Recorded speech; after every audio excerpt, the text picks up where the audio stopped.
tal? Muy buenas tardes, soy Héctor de Mauleón, le agradezco que nos acompañe nuevamente en una emisión del Foco.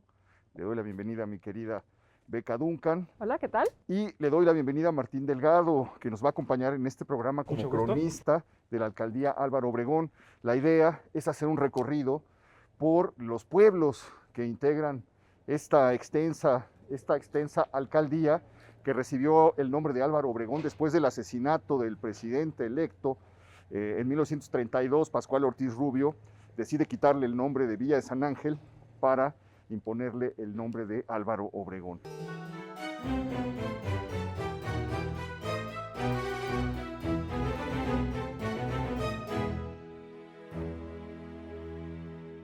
Vamos a recorrer un poco la historia de esto que fue una delegación, hoy es una alcaldía, pero antes de eso fue muchísimas cosas, fue un conjunto de pueblos prehispánicos. Así es. Y vamos a platicar un poco acerca de la transformación de este lugar que está lleno de callejuelas que conservan el antiguo sabor. Estamos caminando ahorita precisamente por Chimalistac y no podemos sino recordar la gran novela de Federico Gamboa, Santa, el primer bestseller de la literatura mexicana y que se iba a convertir en un long seller porque se siguió vendiendo durante muchísimo tiempo y que cuenta esta historia que conmovió mucho en 1903 a los lectores porfirianos y que se volvió después un tema recurrente del cine mexicano. En 1918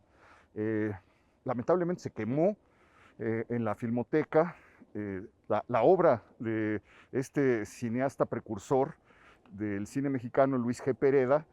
Había hecho otra novela basada en una novela de Federico Gamboa, una película basada en una novela de Federico Gamboa, acerca de un militar que salía de la cárcel después de haber matado a su esposa y ya no reconocía la ciudad en la que estaba, todo había cambiado, y comienza la historia de este personaje. Y después hace precisamente la primera versión muda de Santa, con una bellísima Elena Sánchez, se llama la actriz.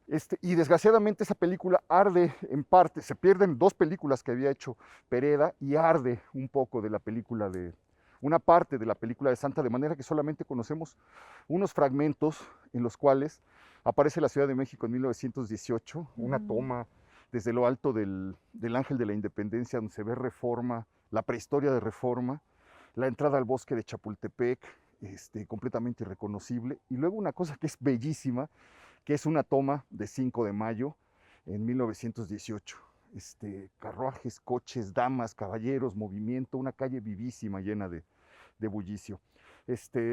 Ahí cuenta la historia pues, de esta muchacha que se deja seducir por un militar, que es arrojada a la calle por su madre y sus hermanos, que acaba en un burdel, en un prostíbulo de esta zona, de la zona de Chimalistac, y se vuelve, la arrojan de Chimalistac. Sí, y ella es una niña bien de Chimalistac, ¿no? Y se va a la ciudad y acaba en un prostíbulo y empieza ahí el camino de su descenso, de su decadencia.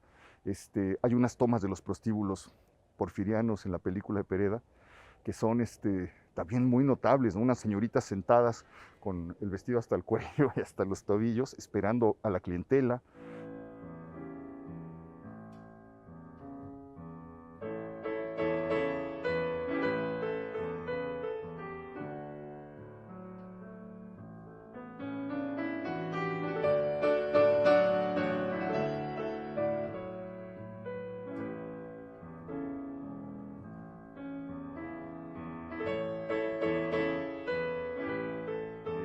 Una película que a pesar de su brevedad aporta muchísimas cosas, pero bueno, desde entonces pues Chimalistac está ligado al nombre de Santa y de Federico Gamboa. De hecho la plaza se llama Sí. Federico Gamboa. Bueno, estamos en algo que fue originalmente el atrio de la iglesia de San Sebastián Mártir, pero efectivamente se le cambió el nombre a Federico Gamboa y me parece que hay una calle Santa por aquí, ¿verdad, Martín?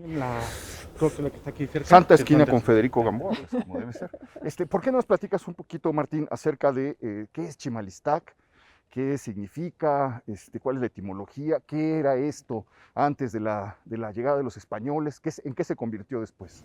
Bueno, para entender Chimalistac, traducido al náhuatl significa el lugar del escudo blanco. Claro, Chimali, ¿no? Chimali, Sí, Iztac, Chimali, blanco, y la C, que es locativo. Ujú. Ahora, Chimpalistac formaba parte de Coyoacán, Sí. Así es, sí. de Era- la Tepetl de Coyoacán. Sí, digamos administrativamente, pero lo que nos dice Martín es que tributaban a Tenochtitlán como lo hacía todo, Sí, sí, todo sí. Coyoacán, ¿no? Finalmente era. Ujú. O sea, Coyoacán de cierta manera, después de la Triple Alianza, había sido pues convertido en un tributario de Hay Tenochtitlán. un personaje muy interesante que es Istolinque. Sí. ¿Por qué nos platicas un poquito de Bueno, esta él persona? fue Juan de Guzmán Listolinque. Él fue un importante aliado de Hernán Cortés, que según la historia de él, alguna vez le salvó la vida, y como recompensa le dieron todas estas tierras. Ya evangelizado por su fe, donó parte de sus terrenos, esta parte a los dominicos, y un poco cruzando Avenida Revolución, Los carmelitas. a los carmelitas, que ellos fundaron su propio colegio. Ujú. Ahora, su alianza interesante, ¿no? Porque me parece que Cortés primero mató a su padre, que era el cacique Ujú. de Coyoacán, y a pesar de eso, Juan Lo Guzmán deja gobernar Istolinque- más de 40 años, 45 años, Sí, ¿no? sí, claro, se queda como gobernador de Coyoacán, pero bueno, no deja de sorprender que a pesar de ese episodio, pues haya tenido tanta cercanía y tanta lealtad a Cortés después de eso, Así es. ¿no? Muy interesante este cronista Fernández del Castillo, el autor de Historia de San Ángel y sus alrededores, una historia de San Ángel y sus alrededores, habla de Chimalistac ya en el siglo XIX, a finales del siglo XIX, como un lugar precisamente donde se seguían preservando las flores, donde toda la gente decía que era muy delicioso caminar por este lugar, porque las bardas no existían, eran simplemente alambres rodeados de rosales y de árboles frutales que formaban un poco los muros o dividían un poco la propiedad de la vía pública. Entonces decía que era una sensación de caminar por un vergel, una paz infinita, recibiendo los aromas de flores y frutos, y le sorprendía, y decía, bueno, pues la gente de aquí no se roba las cosas, las flores de los vecinos, son los que, ya desde entonces los chilangos, los que vienen de la ciudad, que se las roban. Esto lo cuenta un poco Manuel Paino en Los Bandidos de Río Frío, Claro. como Evaristo y Casilda se vienen aquí Ujú. a robar frutos que meten en un rebozo, en un pañuelo y se regresan a la Y Ciudad de por México, cierto, Manuel ¿no? Paino también describe las flores, sobre todo en los márgenes del río Magdalena, que no hay que olvidar, que me imagino que pasaremos por ahí, cruzaba Chimalistac a través de lo que ahora conocemos como Paseo del Río, ¿no? Entonces también Paino habla mucho de estas flores amarillas, azules, pues francamente nos pinta otra imagen de lo que fue esta zona de la ciudad. Oye, Martín, me llamó la atención la cruz. Desde luego, vamos a vernos. Esta es una cruz original porque estos detalles que tiene en la base, pues son muy interesantes, ¿no? Todavía se ve un poquito del relieve ahí tallado con el hueso, una especie como de escamas o plumas. Ujú. Bueno, a pesar de que la iglesia data del siglo XVI, ha sufrido varias modificaciones. Incluso mucho tiempo estuvo abandonado. No fue sino a mediados del siglo pasado que un diplomático alemán, Alexander von Wanu, bueno, perdón mi pronunciación del inglés, fue el que ayudó a restaurar el lugar. Ujú. Entonces, pues, algunas cosas ya no son Tenía originales. azulejos, ¿no? Que se desprendieron. Ujú. Estaban en la cúpula, en las torres, la torre estaba recubierta una parte de azulejos según crónicas y se desprendieron, estaba en un estado de deterioro tremendo, pero estamos en una capilla que se levanta en el siglo XVI, es de las primeras construcciones que se hacen, digamos, fuera de lo que fue México Tenochtitlan, y se levanta en el tiempo, se debe a los dominicos. Sí. Muy bien, y los elementos que vemos en la fachada pues, son muy característicos de ese tiempo, ¿no? Sí. Tratan de emular las primeras iglesias que se construyeron utilizando las piedras de las pirámides y Así de es, las sí. esculturas que habían alrededor. Ujú. Ahora, aquí sabemos si había alguna especie de construcción, es decir, esta es una zona donde ya estamos en tierra volcánica, ¿no? Ya aquí empiezan los pedregales, digamos. Pero sabemos si aquí había alguna otra construcción de la que se pudieron haber tomado estas piedras, algún resto arqueológico se ha encontrado. Muy difícil se puede encontrar ahorita un resto arqueológico, Ya. porque precisamente además esta zona no era muy poblada en la época prehispánica. eran Zona de cultivo, lugares ¿no? con- Era de zona de cultivo de madera y, por ejemplo, en Tizapán eran famosos por sus escultores. Ok. Ujú. Se podría decir que muchas esculturas fueron mandadas a hacer aquí a Tizapán. Oye, y es interesante también que se dedique a San Sebastián mártir, ¿no? Ahorita San Sebastián que ha cobrado tanta relevancia, no solamente porque hay una comunidad que lo ha adoptado Sí, como su sí. santo, sino porque fue el santo de las epidemias y de las plagas, y con el que se le pedía para detener esto. Me parece que allá en la esquina hay una placa que cuenta muy rápidamente la historia, que es, él es uno de los santos más representados por el arte, porque su historia es de las vidas de los santos, tal vez una de las, todas son dramáticas, pero esta reviste unos caracteres que la hacen inolvidable. El hecho de que fuera como capitán de las legiones de Diocleciano, que al mismo tiempo fuera un cristiano secreto, que lo descubren, le piden que renuncie, se niega a renunciar, lo mandan matar, lo atan a un madero y le empiezan a tirar flechas y saetas y lo dan por muerto. Y resulta que alguien lo desamarra y se lo llevan, le curan las heridas, se vuelve a aparecer con el emperador y se mantiene en su fe reclamando la persecución contra los cristianos y mandan por segunda ocasión creo que lo apedrean, ¿no? No, lo azotan hasta... Ah, lo azotan hasta morir, lo azotan hasta morir. Y entonces pues lo vamos a encontrar siempre en todos en muchísimos cuadros de todas las épocas, precisamente en el martirio. Y se le dedican esto pues es un suceso del siglo 200, del año 200 después de Cristo, y va creciendo la leyenda y bueno, pues llega al otro lado del mundo, llenando en la Ciudad de México hay una ermita dedicada a San Sebastián. En todas partes se abren templos, capillas, iglesias dedicadas a San Sebastián. Ahora, me parece que mártir. eso también tiene que ver con este momento en el que se está pensando en sustituir un culto por otro, porque la iconografía de San Sebastián, como ya nos mencionaste, hay muchos elementos que pudieron haber sido muy normales o muy comunes para los pueblos prehispánicos. De hecho, es interesante porque encontramos muchas iglesias de San Sebastián, más o menos en esta zona, donde hubo mucha presencia de pueblos prehispánicos. La de Joco, que ya visitamos, está dedicada a San Sebastián, la de Axotla también, aquí en Chimalistac, zonas donde sabemos que había asentamientos indígenas. Tiene tantas referencias, ¿no? Con Xipetotec, el desollado, con Así tantas es. ideas del martirio del cuerpo, Así es. Sí, sí, sí, sí. etcétera, que era fácil que se Sí, que se era adoptara. fácil aceptarlo, entenderlo, y era, pues sí, imágenes, digamos, a las que estaban más o menos acostumbrados, ¿no? Oye, pues es una belleza notable la manera en la que está construida la torre. Me parece que en el siglo XVIII, 1770 y tanto, se hizo una reconstrucción importante también, ¿verdad? Sí, también. Como comenzó como una capilla abierta, poco a poco se fue poniendo el techo, las paredes, y tras algunas inconvenientes se fue remodelando. Muy bien. Hoy pues entramos a conocerla. Vamos. No se vaya, acompáñenos.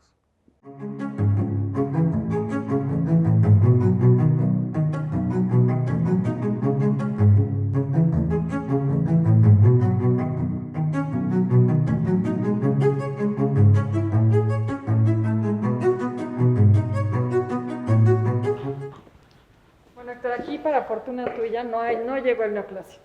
No. Oye, para fortuna de la ciudad y para fortuna de todos. No sé, Martín, si tú eres muy partidario del neoclásico, pero nosotros más bien somos barrocones. Bueno, el barroco mexicano es muy singular en todo el mundo, a comparación. Claro. Sí, no, claro.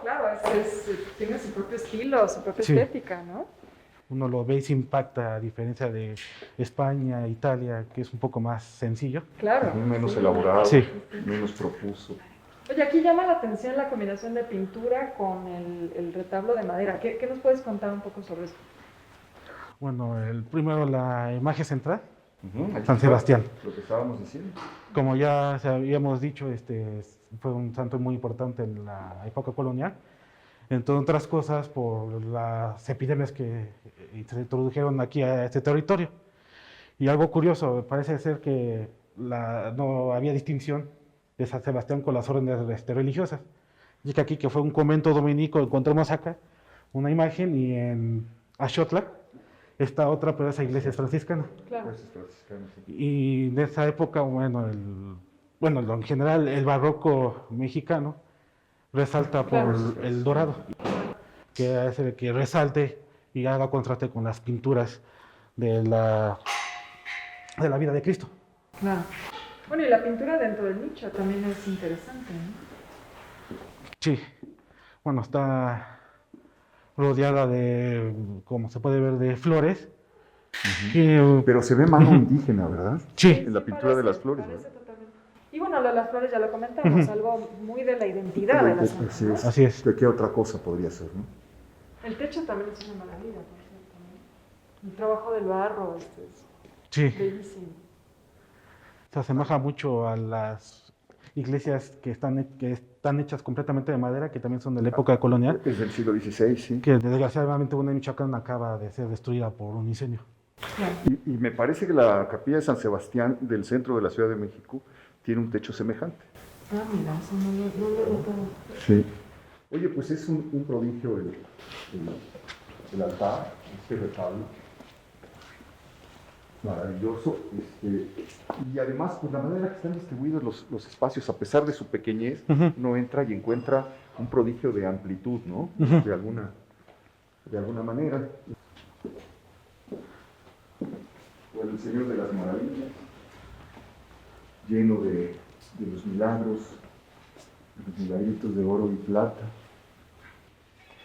¿Qué tan arraigado está todavía en Chimalistac, digamos, este tipo de tradiciones de venir a poner el milagrito o las fiestas patronales? Es decir, es de esos pueblos originarios que todavía conservan mucho de esas tradiciones. Bueno, de hecho, sí, lo que es la zona de San Ángel, incluyendo Chimalistac, sí tienen muy arraigada las tradiciones religiosas. Aquí, como pueden ver, hay una fuerte presencia de los vecinos, incluso durante la Feria de las Flores, que es en julio, hacen una fiesta muy grande a la Virgen del Carmen. Entonces, toda esta zona todavía mantiene su espíritu religioso. ¿Qué tenemos aquí un coro? Sí. ¿El coro? Pues la distribución es increíble, Sí. impresionante. Seguramente es obra de las remodelaciones que fue sufriendo a lo largo del tiempo, pero pues nos dejan aquí justo lo que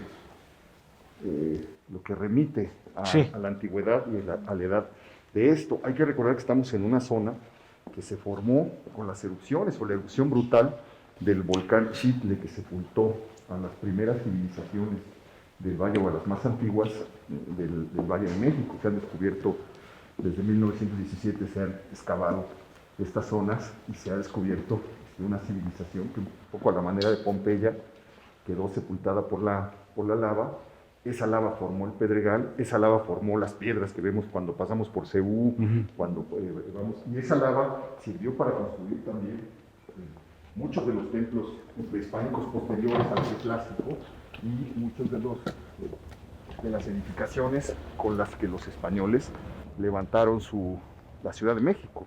Decía de una manera muy bella Fernando Benítez que la Ciudad de México era una ciudad de fuego petrificado, porque fue hecha precisamente con el desontle, estas piedras que procedían de la erupción volcánica. Bueno, es un poco lo más rescatable, no lo más rescatable, lo más destacable de Chimalistac. Nos podemos mover hacia otro lugar para seguir conociendo Sí, claro. los rincones de Álvaro Obregón. No se vaya, compadre.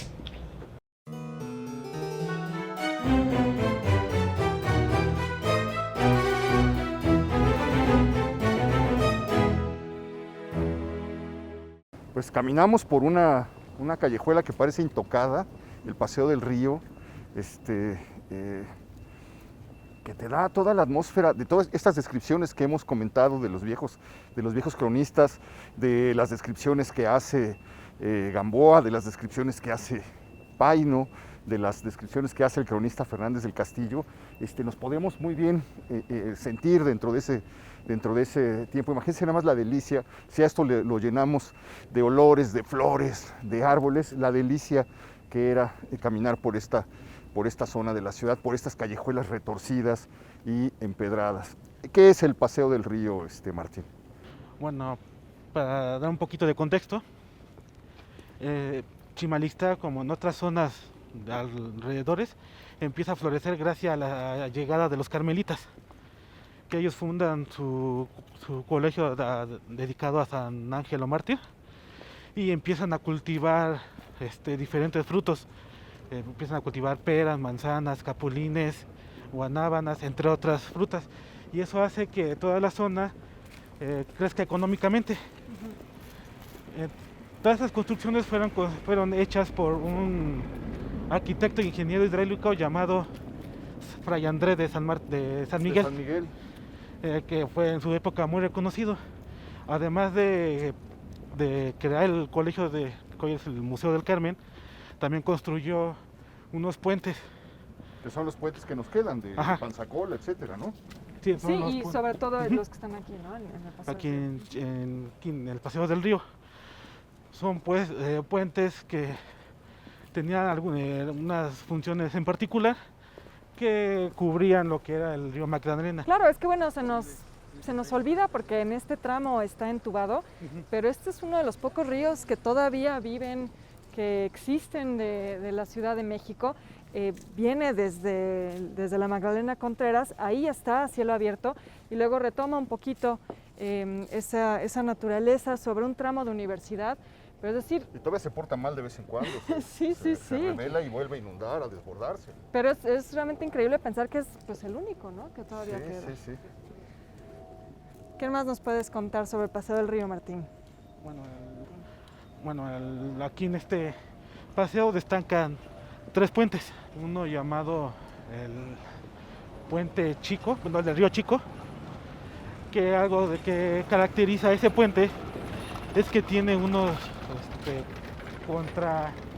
contrafuertes, que es una estructura que permite al río mantenerse en pie, ya que en esa época el río Magdalena era muy caudaloso. El otro puente que se caracteriza porque nada más es muy simple, es una rampa que permite fácilmente a las personas, ya sea con algún vehículo, poder atravesarlo. Y el último puente, conocido como el Puente del Atrio, que algo que caracteriza a ese puente es que tiene precisamente un atrio que ayudaba a los monjes carmelitas a entrenar a dar misa, ya que con el ruido del agua pasando los ayudaba a entrenar su voz y que esta fuera una modulación mucho más fuerte para que en la misa se pudiera ser escuchada. Ah, mira qué interesante. Entonces, ¿aquí practicaban o sí oficiaban misas en el río? No, aquí practicaban. Ah, qué bonito. Oye, es muy interesante eso.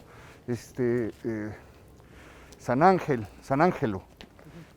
Ya que hablamos de San Sebastián, convendría recordar que esto viene del santo que se dedicó a evangelizar sarracenos en el año 1200 durante el tiempo de las cruzadas, y precisamente también por esa labor evangelizadora que hace San Ángelo lo toman y es bautizado esta villa ya a tiempos virreinales con ese nombre. Y platicábamos también, Beca, de algunos del momento en el que se fraccionó esto y de algunos de los inquilinos ilustres de esta zona, porque esto era parte de la hacienda de Goicoechea o de la hacienda de Guadalupe. ¿Qué era esto?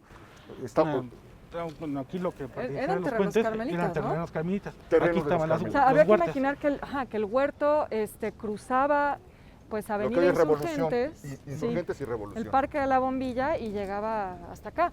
Lo que sucede es que con las leyes de reforma se comienza a fraccionar, y bueno, lo que platicábamos hace un momento antes de entrar al aire es que algunos pues notables personajes de la vida pública de ese momento. Pero se fracciona en 1906, 1904. No, la colonia ya como tal, pero La colonia, se sí. fraccionan los primeros lotes Después de la reforma. después de la reforma. Ya en 1904 se hace propiamente la colonia Chimalistac, pero en ese momento, después de las leyes de reforma, algunos personajes aprovechan para comprar los primeros lotes, y bueno, entre ellos va a estar Ignacio En Cumplido. primerísimo lugar. Uno de los primeros, efectivamente.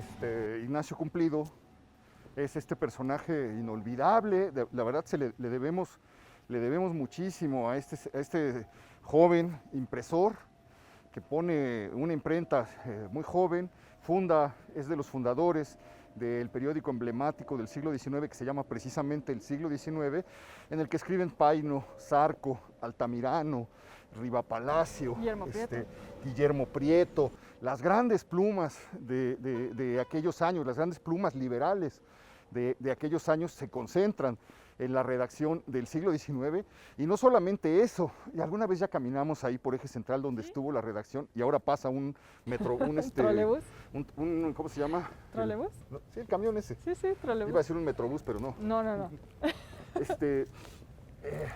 Y en esa misma imprenta se comienzan a editar muchos de los libros con los que muchos de nosotros aprendimos a amar la Ciudad de México, la literatura, el siglo XIX, etcétera. He cumplido, pues, edita los libros de Paino, El Fistol del Diablo, edita libros de Altamirano, edita los libros de la serie de José T. Cuéllar de La Linterna Mágica. Comienza a editar libros que son esenciales y que salen de esa imprenta. Si uno ve en los fondos antiguos, encuentra, este libro se editó en la calle de Rebeldes número 2. Era precisamente el lugar donde estaba la imprenta, donde se hacía el periódico El Siglo XIX y donde se hacían estos libros. Y este personaje, pues compra un terreno aquí poco después de la exclaustración de las órdenes religiosas, y le toca ser vecino de Félix Zuluaga y de el presidente Comonfort. De hecho, por ahí se cuenta cómo involucrados en una conspiración, Cumplido tiene que esconderse aquí para evitar la persecución. Este es el lugar de lo que nos estabas hablando, Martín.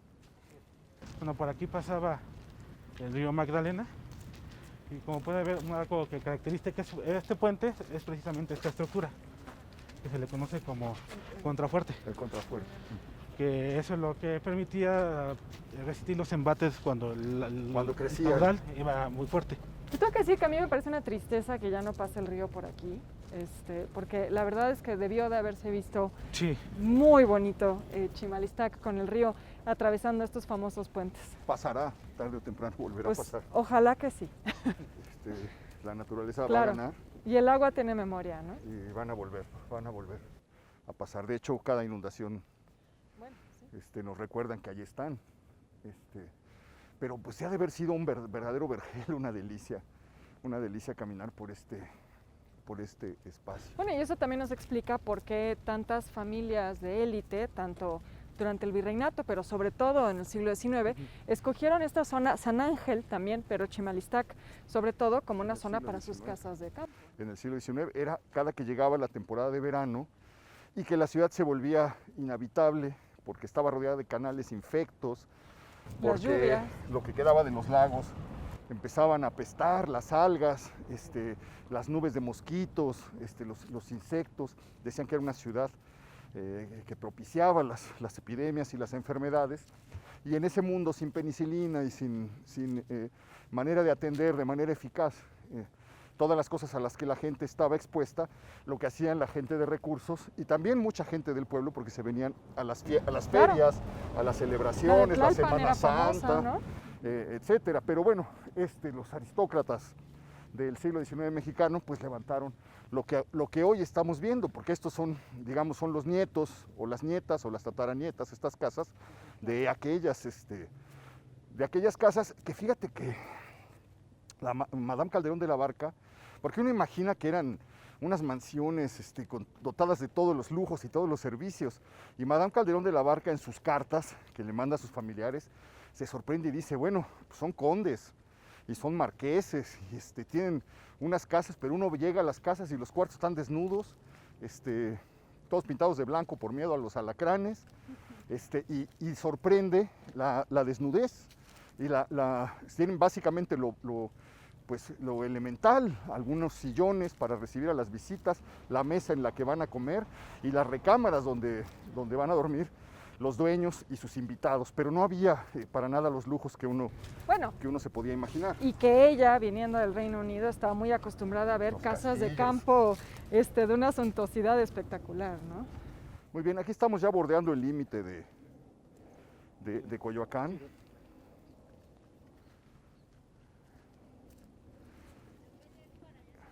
Es de verdad una delicia. Nos vamos a meter hacia allá por aquella calle para dirigirnos hacia nuestro siguiente punto.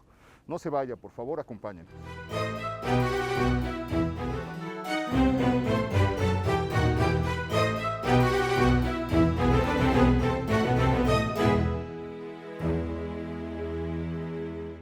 Pues damos vuelta en una calle de nombre maravilloso, misterioso, la calle del secreto. Estamos entonces en el entendido de que estamos caminando sobre terrenos de la antigua huerta carmelita. Así es. Fíjate nada más la extensión de lo que, Sí, qué cosa, de lo ¿no? que habrá sido estos terrenos.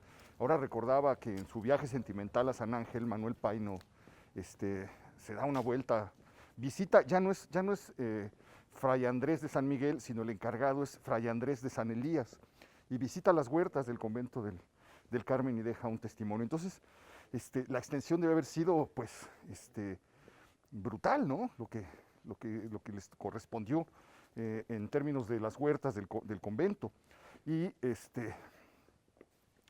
Y caminamos, pues, por una calle que se llama la calle del Secreto, y me gustaría, Martín, que nos platicaras por qué. Bueno, un poco más adelante se encuentra la capilla llamada la Capilla del Secreto.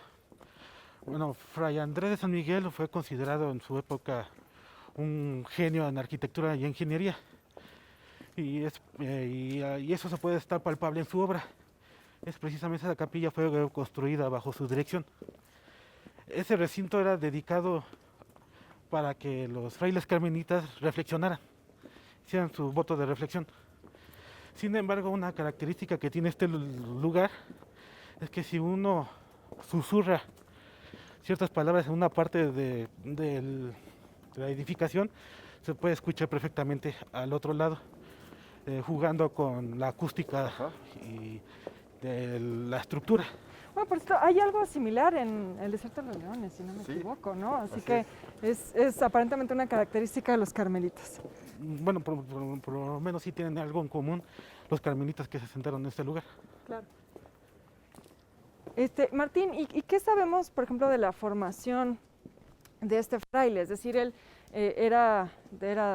digamos, nació aquí en México, venía de España, se formó en Europa como arquitecto, ¿o no hay muchos datos sobre de dónde salió esta genialidad que nos comentas que tenía para temas de arquitectura e ingeniería? Bueno, sí se formó y estudió en España y entre otras cosas, si no mal recuerdo, también es el encargado del acueducto de Querétaro. Estas mentalidades renacentistas, digamos, que lo mismo le entraban a la arquitectura que a la ingeniería, que a la agricultura. Que a la teología, en este caso. Sí, hombres completamente dotados, con saberes casi universales, versados en todas las artes, en diversas ciencias, etcétera. Y es increíble, en un mundo en el que la expectativa de vida era tan breve, que se lograran desarrollar esos talentos, esas capacidades. Y luego pensarlo hoy, ¿no? Que estamos tan metidos en nuestro conocimiento tan específico, ¿no? Pensar que alguien fuera capaz de abarcarlo todo es realmente sorprendente. De hecho hay hasta cierto desprestigio en el hecho de meterse en todo y Claro, no ser maestro, sí. aprendiz de todo. Sí, y no maestro de un tema específico, ¿no? No maestro de un tema en específico. Bueno, pues aquí estamos. Hemos encontrado un trabajo muy serio de remodelaciones en Álvaro Obregón por parte de las autoridades de Lina. La capilla de San Sebastián Mártir de Axotla está en completa remodelación y encontramos que nos están restaurando, preservando esta capilla. Vamos a tratar de entrar de todas maneras en medio de los bultos. A ver. la cámara de secreto. Pues nos informan que dentro de las reglas de la orden carmelita y por instrucciones de Santa Teresa, cada convento carmelita que hubiera en el mundo tenía que contar con un espacio en el que los frailes se pudieran retirar para la contemplación, para la reflexión, para la oración, y en el que pudieran estar completamente aislados, siguiendo la tradición de los eremitas del Monte Carmelo. Entonces, este espacio, esta cámara, surge o se hace con este fin. Según esto, si uno hablaba desde una esquina, se podía susurrar. Sí. Podía llegar el susurro al otro extremo, y era una manera en la que se podían comunicar cosas sin romper el voto. Qué interesante. Sí, ¿no? Y bueno, también creo que llama la atención la pintura mural que hay, queda poca, no es tan visible, pero pues no hay que olvidar que el convento del Carmen también tiene una pintura mural impresionante, y es también algo como muy, digamos, muy característico de los carmelitas, ¿no? Sí. Algo curioso, bueno, para poner el conjunto todo, manda Guillermo Prieto en sus memorias de sus tiempos, escribió que Chimalistac era un lugar lleno de jacalitos blancos entre flores. Entonces eso rememora muy bien toda la importancia que tiene la flor dentro de Chimalistac y sus alrededores. Jacalitos blancos entre flores. Y bueno, ahorita estamos como en un jacalito, ¿verdad? Y es justo lo que dice Fernández del Castillo, estas muchas casas blancas, porque dice la relación era dentro del el escudo blanco, no me acuerdo cómo es la etimología, pero decía que si se veía desde la distancia, efectivamente parecía que fuera un chimali, y las casas blancas le daban como un eco a lo que probablemente, no quería decir eso, pero él trazaba un símil, claro, con la imagen que causaban las casas. Seguimos, vamos a seguir caminando aquí derecho, por las calles de Chimalistac. No se vaya, nos vemos un poquito más adelante.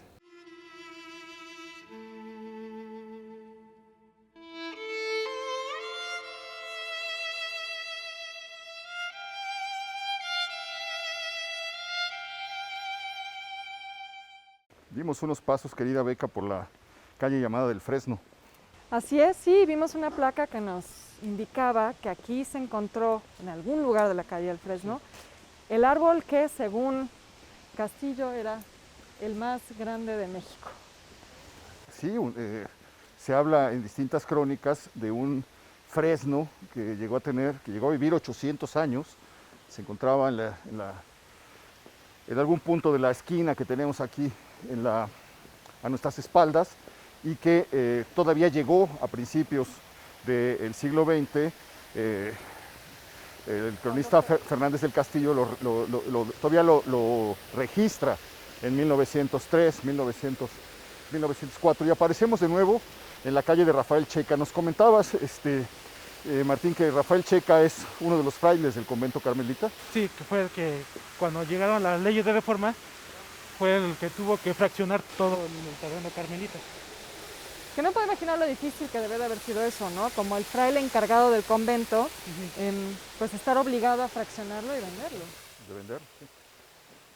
Muy bien, y estamos aquí en otro espacio, Rafael Checa. Y del Carmen. Pero bueno, la fuente del huerto, ¿sí? Se encontraba en el centro de lo que sería el huerto, ¿qué? No, bueno, ese ya ¿Es posterior? Sí, posterior ya con... ¿Es una reconstrucción o una remodelación? Sí, es parte ya del entorno de la colonia Chimalista.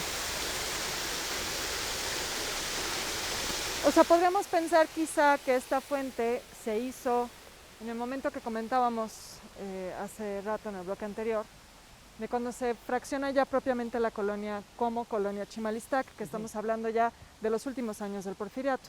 No se pensaba en esa época realmente mucho en hacer o en retomar elementos del México colonial, y sin embargo aquí estamos viendo que en esta colonia sí se respetó al menos esa intención, ¿no? Sí.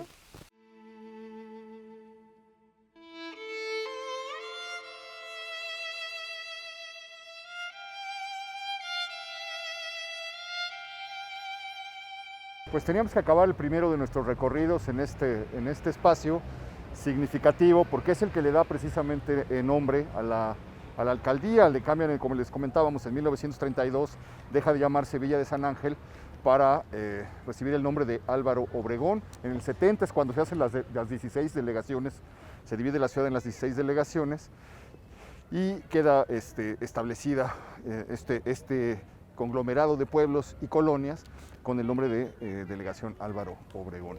Es en este lugar en donde existió el famosísimo y muy solicitado por la clase política de aquellos años restaurante La Bombilla, en donde el presidente electo Álvaro Obregón viene a recibir un banquete por parte de los diputados. Le piden que se tome una foto antes de sentarse a comer. Él les dice, mejor después de comer porque así vamos a salir más contentos. Le dice, no, de una vez. Se la toma sin imaginar, sin sospechar que iba a ser la última foto de su vida. La siguiente se la iban a tomar ya desvanecido sobre el plato. No era de mole, era de chivo, abatido por las balas de José de León Toral. Sí, así es. Y bueno, es uno de los momentos pues más agitados de la historia de México, también por el contexto en el que se da. Esto sucede en julio de 1928, estamos en plena guerra cristera y ese es pues el motivo principal, ¿no?, que motiva a José de León Toral a tomar esta acción. Él era un ferviente católico. Él decía que la madre Conchita lo había convencido o incitado a asesinar al presidente, con la idea de que pues, si se mataban a los hombres de calles, el conflicto religioso se iba a terminar. José de León Toral me parece que venía de jugar fútbol. Jugaba fútbol en el América. Así es, sí, jugaba en el América. Rivera. Era un gran futbolista, dicen que era un jugador extraordinario. Sí, joven, muy fuerte. Así es, muy atlético. También era alumno de la Escuela de Bellas Artes. Y bueno, parece que venía de un partido de fútbol cuando decide que va a asesinar al presidente. Viene aquí, le comienza a hacer un dibujo, una caricatura. Se acerca a él para mostrarle el dibujo y ahí es cuando saca la pistola que había escondido en el baño del restaurante, saca la pistola de su chaleco y le da, me parece, 6 disparos. Parece que la madre Conchita fue una víctima porque en realidad lo que ella le dice es, en ese momento un rayo había tirado al piloto Carranza en su travesía, a Emilio Carranza, en su travesía de Nueva York a México. Un rayo lo tiró y cuando se supo la noticia, la madre Conchita dijo, ojalá un rayo les pegara a estos que han estado persiguiendo la religión. Obregón acababa de declarar que al tomar posesión de la presidencia iba a seguir la persecución religiosa emprendida durante el gobierno de Calles y que se cree que esto fue lo que hizo que la Liga de Defensa de la Libertad Religiosa se empezara a congregar y empezaran toda esta serie de atentados. Se está cumpliendo un siglo del atentado en la Basílica de Guadalupe, la bomba que pusieron en 1921. Comienza todo este periodo de efervescencia en el que hay distintos intentos de asesinar a Obregón, uno en Guadalajara y no llegan, el bombazo en Chapultepec mientras está paseando por su coche, un momento muy, muy convulso. Deberíamos hacer un programa, mi querida Beca, de los lugares de la persecución religiosa, hoy que se cumple un siglo de esto. Estaría por ahí por Santa María la Ribera, donde todavía está muy documentado los lugares donde se reunían, en los lugares donde vivían quienes formaron parte o estuvieron involucrados en estas actividades. Podemos ir a la casa donde vivió y de la que salió esa mañana José de León Toral despidiéndose de su mamá. Es un relato, podemos ser un relato muy, muy interesante, pero bueno, por lo pronto, pues lo que vamos a hacer es seguir caminando por Álvaro Obregón. Tiene una incontable cantidad de rincones como los que acabamos de conocer, por los que podemos seguir caminando. Espero que nos acompañes. Pues te agradezco mucho, Martín. Muchas gracias, Martín, qué gusto. Gracias a ustedes por invitarme. Mil gracias, gracias Beca. Gracias, Y gracias a ustedes, espero que se la sigan pasando bien en lo que resta de este domingo y nos vemos la próxima semana, ya lo sabe usted, aquí en El Foco.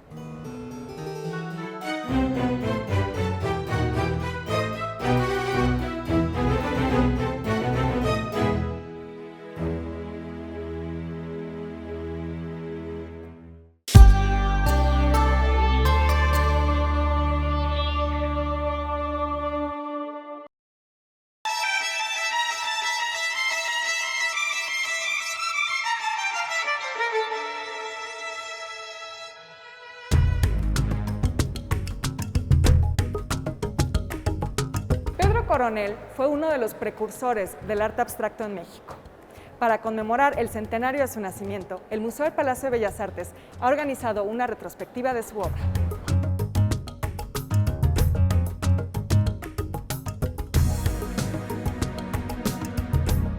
Estamos con Martín Coronel. Él es hijo de Pedro Coronel y curador de la exposición. Martín, cuéntanos por qué celebrar el centenario de Pedro Coronel y por qué celebrarlo en el Palacio de Bellas Artes. El motivo, la razón de estar aquí en el Palacio de Bellas Artes es el regreso de Pedro Coronel a su hogar.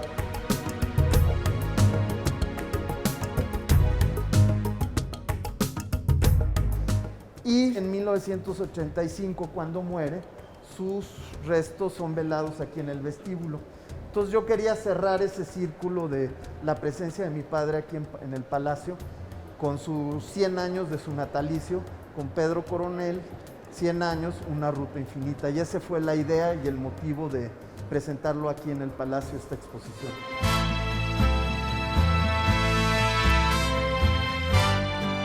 Martín, ¿y cuál dirías que es la trascendencia de Pedro Coronel en la historia del arte mexicano? Pues para mí principalmente es la aportación que hace de traer a México toda su concepción que tenía él del arte moderno de los años 50, pero con un lenguaje totalmente mexicano.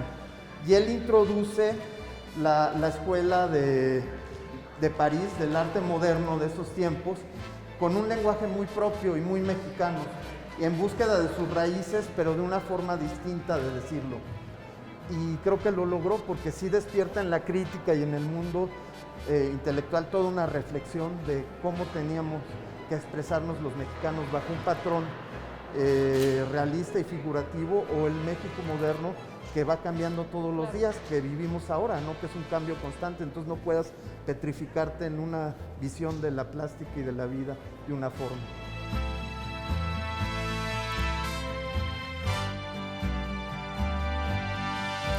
Oye Martín, y ya para concluir, ¿cómo describirías esta exposición en 5 palabras? 1, color. 2, textura. 3, monumentalidad. 4, abstracción. Y 5, raíces. Pues Martín, muchas gracias por recibirnos. Esta es su casa y espero encontrarlos aquí.